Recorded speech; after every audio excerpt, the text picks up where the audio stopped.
बच्चा आता है कभी बरसों पहले और वो पागल रहता है। और बकरी मतलब ऐसा है कि कोई जानवर अगर आवारा आ गया भेज दो बकरी में, कोई बच्चा कोई पाला नहीं जा रहा भेज दो बकरी में, वहीं लग जाएगा।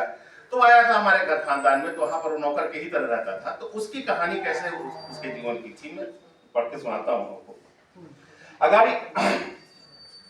अगर हमारी बकरी में कोई सरकार थी तो नंदा काका उसका दुग्ध विकास मंत्री था। उसका नाम नंदा था और हम लोग उसको काका कहते थे। अगर हमारी बकरी में कोई सरकार थी तो नंदा काका उसका दुग्ध विकास मंत्री था और वो भी स्वतंत्र था। नंदा काका पड़ोस के गांव का रहने वाला था। पूरा नाम था नंदलाल यादव, लेकिन लोग उसे नंदा ही कहते थे। बचपन से ही मानसिक रूप से थोड़ा अविकसित था, घर में उत्पात मचाता रहता था। उसके घर वाले उससे आजिज थे। उसकी उम्र 7-8 साल रही होगी। उसके पिता लेकर हमारे बाबा के पास आ गए, बोले बाबा इस पागल को ही शरण दे दीजिए, घर में रहा तो क्या पता मैं ही इसकी जान ले लूं। दिन भर बदमाशी करता रहता है। आपके यहाँ रहेगा तो गाय भैंस का सान भूसा करेगा, सुधर जाएगा। ये कोई नई बात नहीं थी। इलाके में आवारा पशु हों या फिर अपनों से ठुकराए बेसहारा लोग सबकी शरण में ही सब बाबा की शरण में आ जाते थे। अब इस सूची में 7-8 साल के नंदा का नाम भी शामिल हो गया था। नौकरों में 3 लोग ऐसे थे जिनके पास गाय भैंस की जिम्मेदारी थी। नंदा उनका असिस्टेंट बन गया। गाय भैंस के साथ ही उसने जीना शुरू कर दिया। ये नंदा की निश्चलता ही थी कि उसे सभी का प्यार मिलता था। उन शरारती लड़कों का भी जो उसे चिढ़ाकर भाग जाते थे या मजे के लिए नंदा को खूंटे में रस्सी के सहारे बांध देते थे। उन शरारती लड़कों को खुशी मिलती थी तो नंदा भी खुशी खुशी खूंटे में बंध जाता था। मेरे बाबूजी से नंदा कुछ साल छोटा था। दोनों लोग एक ही घर में अलग अलग परिवेश में बड़े हुए। गाय भैंसों की कई पीढ़ियां देखते देखते नंदा वयस्क हुआ। हम सबका जन्म हुआ तो नंदा हम लोगों का नंदा काका हो गया। नंदा काका मसमौला था। अब वह गाय भैंसों के झुंड का अकेला रखवाला था। इस बीच हमारे घर की जमींदारी चली गई, लेकिन गाय भैंसों की संख्या में बहुत कमी नहीं हुई थी। नंदा काका की दुनिया गाय भैंसों तक ही सीमित थी। अपनी इस दुनिया में वो कोई दखल बर्दाश्त नहीं करता था। इस नाते उसका एक और नाम पड़ा, नंदा मालिक। ये नाम उसे हमारे बाबूजी ने ही दिया था। गाय भैंसों के डिपार्टमेंट का ही वो मालिक नहीं था, अपनी मर्जी का भी मालिक था। घर में 2-4 हजार पशु नहीं थे, लेकिन जितने भी थे उनकी गिनती सिर्फ नंदा काका को पता थी और किसी को वो घारी में झांकने नहीं देता था। बकरी में दूध उतना ही आता जितना नंदा काका दूध लाता। बाबूजी कहते थे हमारे यहाँ गाय भैंस दूध नहीं देती, नंदा दूध देता है। नंदा काका गाय भैंसों से बहुत प्यार करता था। उन्हें पुचकारता था तो उनसे बातें भी करता था। भूसे के साथ बरसीम का चारा मिलाकर जब परोसता था तो गायों से कहता, ले खाए ले, पेट भरल रही तो दूध भी खूब देवे, देख ना चाह भी ले। नंदा काका गाय भैंसों को प्यार करता तो कई बार गुस्से में 2-4 डंडे भी लगा देता था। नंदा काका हम लोगों को बहुत मानता था। हम लोगों का भी बहुत प्रिय था। भैंस के थन से वो हम लोगों को सीधा चौंका पिलाता था, जो सीधा दूध आ जाता था। नंदा काका सिर्फ बकरी के पशुओं की ही देखभाल नहीं करता था, पूरे गांव की गाय भैंस चराता था। जब हमारे पशुओं को चराने के लिए बाहर ले जाता तो गांव के लोग भी अपने पशुओं को उसके हवाले कर देते थे। गांव वालों से हर पशु को चराने बदले नंदा काका 3 रुपए महीना लेता था।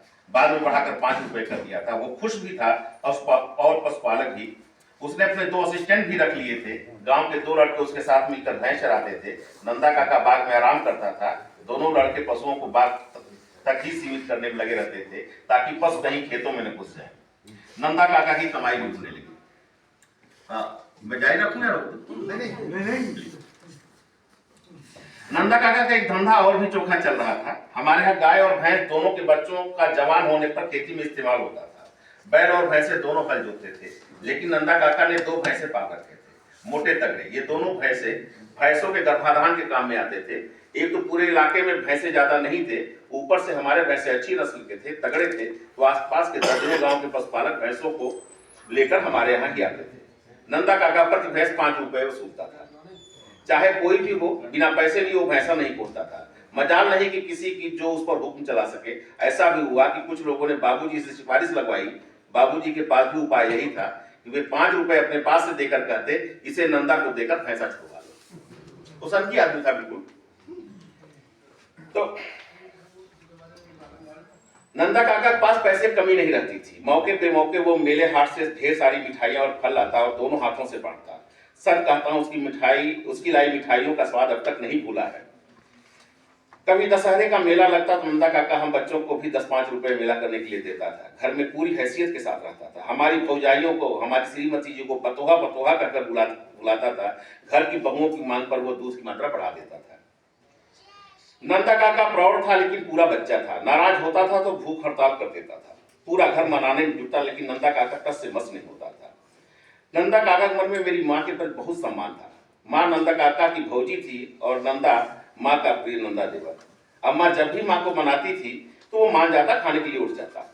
नंदा काका का सबसे ज्यादा झगड़ा होता था जुगनू से। नंदा जिस तरह गाय और भैंसों का रखवाला था, तो जुगनू के पास बैलों और हल जोतने वाले भैंसों की जिम्मेदारी थी। इन्हीं पशुओं को खिलाने के लिए भूसा पूरा तो था ही, बरसीम अनाज के दाने जूठन वाली हौद भी थी। अब अपने अपने पशुओं को अच्छा खिलाने की होड़ दोनों में मस्ती। जिस दिन जुगनू बैलों को ज्यादा बरसीम खिला देता, उस रोज नंदा काका उसे झगड़ा कर लेता। बाद में गायों और भैंसों से बातचीत करता और उनसे कहता, आज हरा चारा कम बा, खा ला, कल से जुगनी से पहले हम ले आई बरसीम। नंदा काका पूरी हैसियत में रहता था। बाबूजी को भी दो टूक जवाब दे देता था। एक बार बाबूजी ने मेरे सामने उससे पानी मांग लिया। नंदा काका ने बाबूजी की तरफ देखा और सीधे चला गया। हमारे एक भैया के विवाह में नंदा काका भी गया था। बिहार में बारात गई थी, अगवानी हो रही थी। नंदा काका एक सोफे पर आसन जमाए बैठा हुआ था। धोती कुर्ता और कंधे सलगे उसकी लाठी। घरात के एक सज्जन उसके पास पहुंचे, उससे पूछा कि आप कौन है? नंदा काका बोला, हम समधी हुई, मैं समधी हूँ। उन्हें बड़ा अटपटा लगा। उन्होंने हमारे पंडित जी से पूछा, एक सनकीस आदमी वहां सोफे पर बैठा हुआ है, कह रहा है कि वो समधी है। पंडित जी ने खरात में ही बैठे हमारे एक रिश्तेदार की तरफ इशारा करके बोले कि राम नरेश बाबू से पूछ लीजिए, वो आपके भी रिश्तेदार, वही ठीक से बताएंगे। अब उनके लिए भी नंदा काका पहली बन चुका था। राम नरेश भैया से जब पूछा तो उन्होंने बताया कि वही असली समधी है। अगर वो नाराज हो गया तो समझ लीजिए बारात में भूचाल नजर आ जाएगा। नंदा काका की पूरी रिश्तेदारी में ख्याति थी। कई बार वो घर से भाग जाता, हमारे किसी रिश्तेदार के यहाँ 10-15 दिन रह जाता। सब जगह उसकी खातिर होती, धोती कुर्ता और पैसे देकर उसकी विदाई होती, क्योंकि नंदा काका पूरी रिश्तेदारी में दुधारू भैंस पहुंचाता था। हमारी बहनों के यहाँ वो अच्छे नस्ल की दुधारू भैंस या गाय पहुंचाता था। जब रिश्तेदारी से मन भर जाता तो नंदा काका वापस गांव में आ जाता था। नंदा काका पूरे गांव के बच्चों का काका था। अपनी उम्र के आसपास के लोगों का नंदा भाई सबकी खुशी में खुश रहता था। नंदा काका को कहीं न कहीं ये बात कचोटती थी कि उसका विवाह नहीं हुआ है। अब ऐसे संगी को भला कौन बेटी देता? उसे शादी का शौक बहुत था। उसकी इसी मनोदशा का फायदा उठाकर गांव के लोग साल में 2 बार नंदा की शादी भी करवाते थे। बाकायदा उसको दूल्हा बनाया जाता, गांव भर के लोग भोजन करते, नंदा काका की बारात निकलती, मेरी माँ से वो काजल लगवाता और बैठ जाता था डोली में। नंदा काका की डोली उठाने के लिए युवाओं में होड़ लग जाती थी। बारात जाती गांव के बाहर पीपल के पेड़ के नीचे। उसी के साथ फेरे लगाकर हो जाता था नंदा काका का ब्याह। काका भी खुश, गांव वाले भी खुश, क्योंकि मुफ्त में हलवा पूरी मिलती और मुफ्त का मनोरंजन भी। इस आयोजन का पूरा खर्चा नंदा काका ही उठाता था।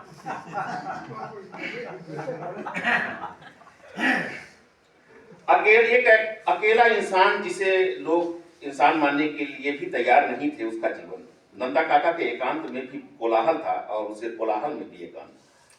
वो पशुओं से बातें करता था, खुद से बातें करता था। रात में अक्सर उसका गायन शुरू हो जाता था। लोग कान लगाकर सुनते भी थे, क्योंकि उसका सुर लय ताल सब सारे गामा से भिन्न था।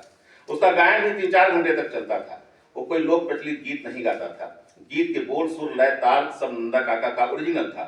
उसके सभी सरोकार उसके गायन में थे। गाय, भैंस, बकरी, भौजी, शादी, सोहर वगैरह वगैरह।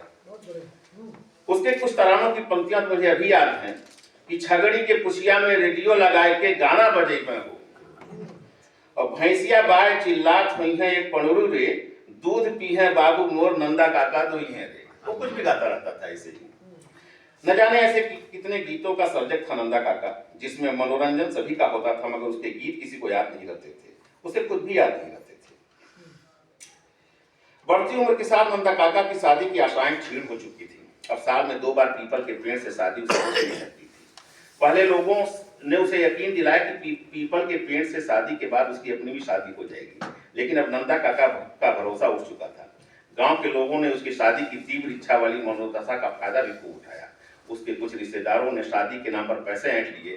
गांव की एक महिला नंदा काका के करीब आ गई। नंदा काका ने उस पर खूब पैसे उड़ाए। प्रेम की तलाश में वहां गया था, लेकिन उसका शोषण ही हुआ। गांव वालों ने नंदा काका का खूब मजाक भी बनाया। नंदा काका के जीवन में एक और घटना घटी। हुआ एक कि मानसिक रूप से अस्वस्थ एक महिला कहीं से इलाके में आ गई। लोगों ने उससे भी हमारे घर पहुंचा दिया। उसकी भाषा समझ में नहीं आती थी, लेकिन यह तय था कि वो बिहार के किसी आदिवासी इलाके की थी। उसकी भाषा में एक ही वाक्य था जिसे लोग ठीक से समझते थे। वो अक्सर कहती कि लूर नाई बा। इसका लोगों ने मतलब समझा कि इसको शऊर नहीं है, तो लूर लूर बार बार कहने की वजह से उसका नाम लोगों ने लूरी ही रख दिया। घर के नौकर चाकरों ने कुछ ऐसी करामात की कि उसे नंदा काका की पत्नी घोषित कर दिया। वो उस कमरे में रहने लगी जिसमें नंदा काका रहता था। नंदा काका उस पर दक्ष था। दोनों मानसिक रूप से अपूर्ण थे, दोनों एक दूसरे की भाषा नहीं जानते थे, लेकिन कुछ ही दिनों में दोनों एक दूसरे से घुल मिल गए। नंदा काका ज्यादा अपने कमरे से बाहर निकलता नहीं था। लूरी के प्यार में शायद गिरफ्तार हो गया था। इस बीच उसकी सेहत भी गिरने लगी थी। नंदा काका दुबला होने लगा। गांव के लोगों ने कहना शुरू कर दिया कि लूरी नंदा का सारा जांगर खींच ले जा रही है। अफवाह यह भी थी कि ज्यादा सहवास के चलते नंदा दुबला हुआ जा रहा था। अब तक टीमें फिरने लगी कि लूरी को कहीं अलग कर दिया जाए। एक दिन नंदा काका से उसका झगड़ा हुआ। रात में जब दुनिया सो रही थी तभी लूरी घर से निकल गई थी। कहां गई किसी को पता नहीं चला। किसी ने बहुत ज्यादा उसे खोजने की कोशिश नहीं की। नंदा कुछ दिनों तक विचित्र रहा, बाद में वो अपनी दुनिया में खो गया। नंदा काका के अकेलेपन का दर्द हम लोगों ने देखा है, महसूस किया है। कहीं ना कहीं वो अपने घर गृहस्थी बसाने का सपना देखता था। एक बार पड़ोसी गांव का एक यादव अपनी भैंस लेकर आया। नंदा काका से भैंसा खोलने के लिए कहा। तब तक नंदा काका का रेट 10 रुपए हो चुका था। अब यादव जी पैसा नहीं देना चाहते थे तो जातिवाद का सहारा ले बैठे। बोले, अरे बिरादर, तरी भैंसा खोलता, अब जात बिरादर से पैसा लेवा का। वो भी समझ में आती होगी। बहुत अच्छी तरह नंदा काका बिगड़ गया। गुस्से बोला, बिरादर, अब आई याद बिरादर, 50 साल का हो गई, अब अभी तक ब्याह नहीं भई, कहां से खुद गए थे बिरादर। जो अब जागल बा, भाग जाए यहां से, हम पैसा नहीं खोलो।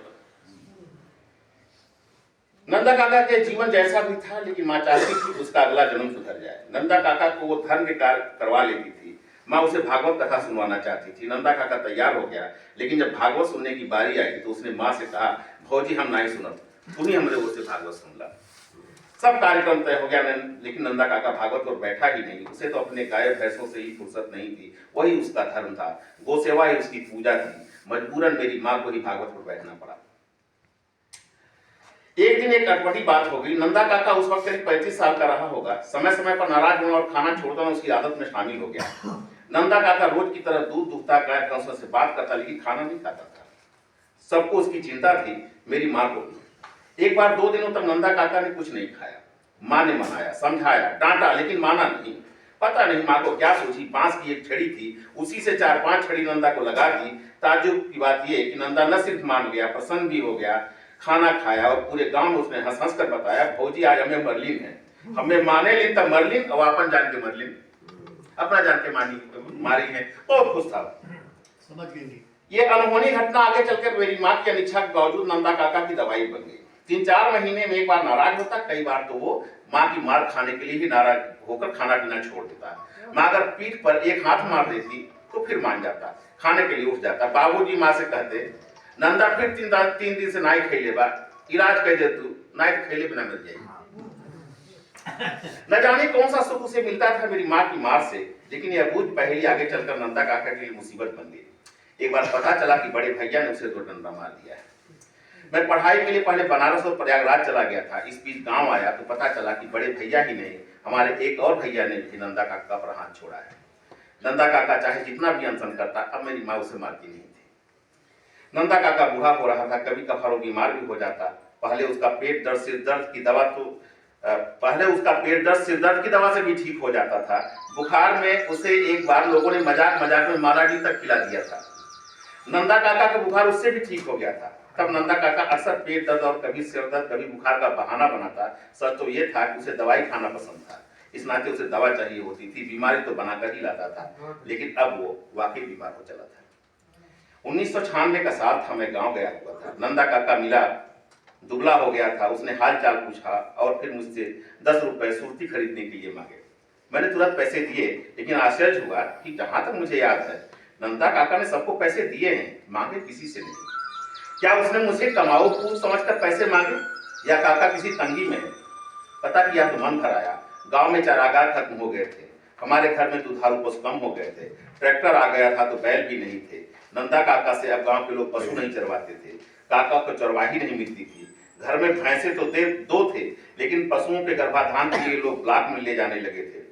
नंदा काका की आमदनी के सारे रास्ते करीब करीब बंद हो गए थे। नंदा काका की शाह खर्ची खत्म हो गई थी। खर्च था तो बस सूती का।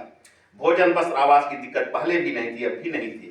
नंदा काका ने जीवन में किसी के आगे हाथ नहीं फैलाया था। एक वक्त वो भी था जब वो मेरी माँ को पैसे उधार दिया करता था, लेकिन अब नंदा काका माँ से सिर्फ पूर्ति के लिए पैसा मांगता था। काका अब रात में कोई गीत नहीं गाता था, अब नाराज नहीं होता था, झगड़ा नहीं करता था। झगड़ा करने की उसकी ताकत भी नहीं हो रही। न जाने ईश्वर किन पापों की सजा दे रहा था उसे कि उसके पांव में सड़न जैसी कोई बीमारी हो गई थी।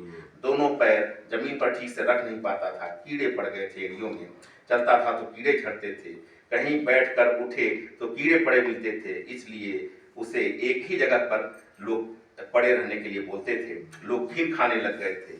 सड़न ऐसी थी कि गांव के डॉक्टर ने इलाज से मना कर दिया था। उसी दौरान मेरी किरण दीदी मायके गई थी। नंदा काका को उसने हाल देखा तो आंसू निकल गए। दीदी ने पानी में नीम के पत्ते उबालकर उसके पांव धोए, पांव के सारे कीड़े धीरे धीरे निकाले। उसका साथ दिया मेरे भतीजे ने। बुआ भतीजे की सेवा का ये सिलसिला हफ्ते भर चला। जब दीदी वीरू के साथ मिलकर नंदा के पांव के कीड़े निकालती तो बुरी तरह चिल्लाता था। उसकी चीखें सुनकर तो जैसे कलेजा फट जाता था। एक दिन वो भी आया जब दीदी ने नंदा काका के पैर के सारे कीड़े निकाल दिए और दवाई भर दी। फिर घाव सूखने लगा और नंदा काका करीब करीब ठीक हो गया था। लेकिन उसकी आधी एड़ी कीड़े खा चुके थे। कीड़े निकल गए तो दर्द भी कम हो गया, पांव भी ठीक होने लगा। लेकिन नंदा काका की जीने की इच्छा जैसे खत्म हो गई थी। 2004 का साल था, आषाढ़ का महीना। उस रात बहुत जोर की आंधी आई थी, मूसलाधार बारिश हुई थी। छत पर सो रहे लोग भाग कर नीचे आ गए। भीगने लायक सारा सामान भीतर कर लिया गया। नंदा काका की चारपाई बाहर पेड़ के नीचे ही लगी थी। आंधी तूफान बहुत तेज था, उस पर जोरदार बारिश। किसी का ध्यान नहीं गया कि नंदा काका भी बाहर ही रह गया है। उस अंधेरी रात की सुबह हुई, लोग बाहर निकले। नंदा काका अपनी चारपाई पर पड़ा था। उसका पूरा बिस्तर बारिश के पानी से गीला था। लोगों ने उसे हिलाया डुलाया, झकझोरा, लेकिन नंदा काका का शरीर निढाल था, बेजान था। पिंजरा खाली हो गया था, पंछी उड़ गया था।